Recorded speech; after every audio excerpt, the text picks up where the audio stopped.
Don't they win Jin? Budget phone video lower or Nene Lapauket. Nene Lily Pumilim Yoin, Piemogon. Tabime a colo chain yuma, upper mid-range phone, flagship phone to tap Lue Miare, Luri Pota 9 Zera Marshias Raro, Yellow Miao. Rajamolo General Lozema, Budget phone Bago, Nene Pupiro, Ion Section Yalobioya. A Yenunga Lomio, upper mid-range phone, Zeta and keep your outline or. A phone is a good book later. A cool loss a maro, I dug on a phone the digital you touch out young.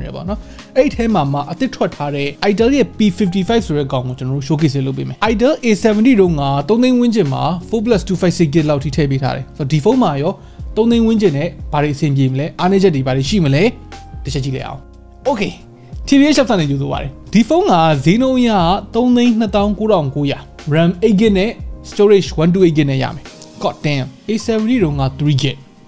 They got 8G. Pero, not January Sangayani Etico, cashback the township. 1 to 8 name allow Putin Lucian no, Toning Nadao, Kurang Kuyane, 256 version Waluyame, to our cashback Mapao. Papabi 8256 go, Dizema Yara ro, Masoba. Pero storage got better for Miyazuma Tebe Tare EMMC 5.1 storage Maho, UFS 2.2. So, EMMC 300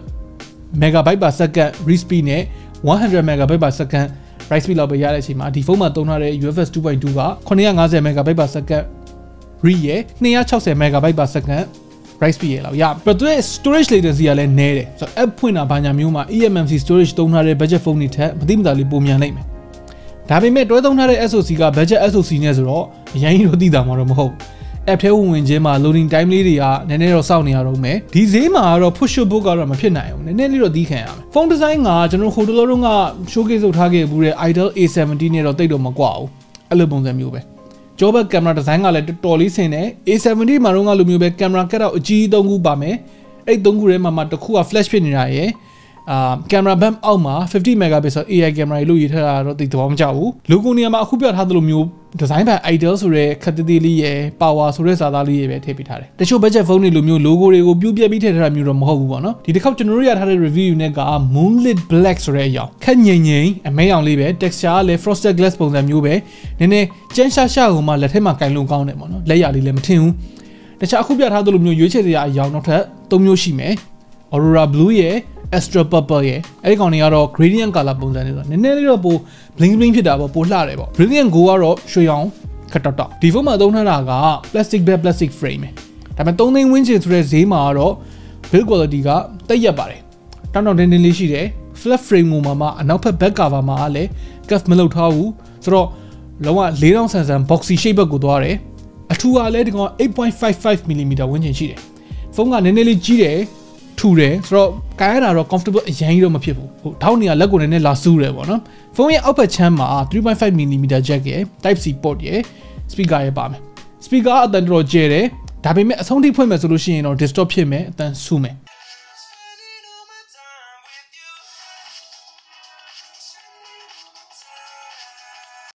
အတန်ကျယ်တော့ပုံမှန် indoor သုံးမယ်ဆိုလို့ရှိရင်ကတော့ volume 80% လောက်ဆိုလို့ရှိရင်တော့လုံလောက်တယ်ပေါ့နော်အဆုံးထိကြကြရမလို့ display မှာ 6.6 inches 720p IPS LCD 90Hz ရတာနဲ့ IPS panel သုံးထားတာနဲ့နေမဲ့ဒီဈေးမှာအဆင်ပြေတယ်ပေါ့နော် notch ကြီးနဲ့မဟုတ်ဘဲနဲ့ punch hole နဲ့ဖြစ်နေတာကလည်းအာသာချက်လို့ပြောမယ်ဆိုရင်ပြောလို့ရတယ်ပြီးတော့သူ့မှာကဒီ punch hole ကို dynamic bar လို့ခေါ်တဲ့ punch hole နာတစ်ဝိုက်ဒီ face unlock တို့ background call တို့ charging သွင်းနေတဲ့အချိန်တို့အားနည်းနေပြပေးတာတို့အဲ့ဒါမျိုးdynamic island sansan feature မျိုးလေးပါတယ်ပေါ့နော် display brightness က outdoor usage အတွက်ကိုနည်းနည်းလေးမှိန်တယ် color တွေက workshop နည်းနည်းဖြစ်တယ် panel quality ကတော့အရန်ကြီးတော့အားရတဲ့ထဲမှာတော့မပါဘူး3သိန်းဆိုတော့လေဒီ display တွေပဲရတော့များတယ် performance အတွက်က Unisoc ရဲ့ Tiger T606 12 nanometer SoC ဒီ SoC ကအခုနောက်ပိုင်း budget phone တွေမှာကျွန်တော်တို့မြင်နေကြနီးပါးဖြစ်လာပြီကျွန်တော်တို့စမ်းကြည့်သလောက်မှာတော့ 720p 90Hz မှာသုံးရတာတော့မဆိုးဘူးအရင်ကြီးထစ်နေတာမျိုးတော့မရှိဘူးဒီဖုန်းက game ဆိုဖို့ရည်ရွယ်ချက်မျိုးနဲ့မဝယ်သင့်ဘူးဆိုပေမဲ့ mobile legend လောက်ကတော့အဆင်ပြေသင့်တဲ့လောက်ပြေပါတယ် smooth graphics high frame rate မှာဆော့မယ်ဆိုလို့ရှိရင်ဆော့လို့ရနိုင်တယ်ပေါ့နော် 720p resolution နဲ့မှာမို့လို့လေတော့ဖြစ်ကောင်းဖြစ်လိမ့်မယ် aircon နဲ့မဟုတ်ဘဲနဲ့နော်ရိုး room temperature အောက်မှာအချိန်ကြာဆော့မယ်ဆိုလို့ရှိရင်တော့ပူတယ်ထစ်ချင်တယ် battery ကတော့တော်တော်လေးခံတဲ့ထဲမှာပါတယ် 9000 mAh ဖြစ်နေတဲ့အပြင် low performance SoC ဆိုတော့ cloud ရှိမှာပေါ့နော်အားနေရော display ကလည်း 720p ဖြစ်နေတာလည်းပါလိမ့်ဘာပဲပြော normal user ဆိုရင်တော့1ရက်ခွဲလောက်ကတော့ရဖို့များတယ်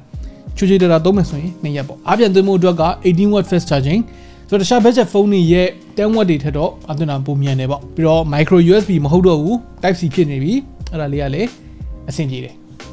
ဒီဈေးမှာဆိုရင်ပေါ့နော်မိုက်တယ်ကင်မရာအတွက်က50 megapixel main camera ကိုဘာမှမသိတဲ့နောက်ထပ်ကင်မရာတစ်လုံးနဲ့တွဲပေးထားတယ်ရိုက်ကြည့်လိုက်တဲ့အချိန်မှာတစ်လုံးကိုပိတ်ရိုက်ကြည့်တော့လည်းဘာမှမထူးဘူး spec sheet မှာလည်းဘာကင်မရာဆိုတာဦးကြီးရေးထားတာမရှိဘူးပြောမှဆိုရင်တော့ပါတယ်ပေါ့ပါတယ်ဆိုရုံပေါ့ selfie ကတော့8 megapixel ပါမယ်ကင်မရာ quality က budget phone တွေရဲ့ထုံးစံတိုင်းပဲ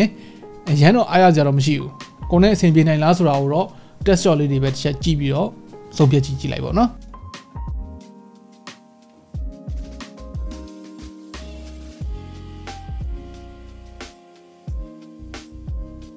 ဆိုတော့ကအဆုံးသက်ပြောရမယ်ဆိုရင်ဒီဖုန်းက budget phone တွေထဲမှာပုံမှန်ပဲအပြစ်ပြောစရာကြီးလို့အကြီးမမမရှိဘူး notch နဲ့မဟုတ်ဘဲနဲ့ punch hole ဖြစ်နေတာရဲ့ UFS storage သုံးမိထားတာရဲ့အဆင်ပြေတယ်battery ခံလို့ secondary phone အနေနဲ့အလုပ်ဖုန်းအနေနဲ့ထားလို့ကောင်းတယ် SoC ကအရန်မမြန်တဲ့အခါကျတော့ heavy usage သုံးမဲ့လူငယ်တွေထက်စားလို့ရှိရင်ရုပ်ရှင်ကြည့်တာ social media သုံးတာလောက်ပဲသုံးမဲ့လူကြီးတွေအတွက်ကိုတော့ပို့ပြီးတော့တင့်တော်လိမ့်မယ်ဆိုတော့ခင်ဗျားတို့ရောဒီဖုန်းကိုဘယ်လိုမြင်လဲအောက်က comment ထဲမှာဝင်ရောက်ဆွေးနွေးညှိနှိုင်းလို့ရပါတယ်Okay. Now,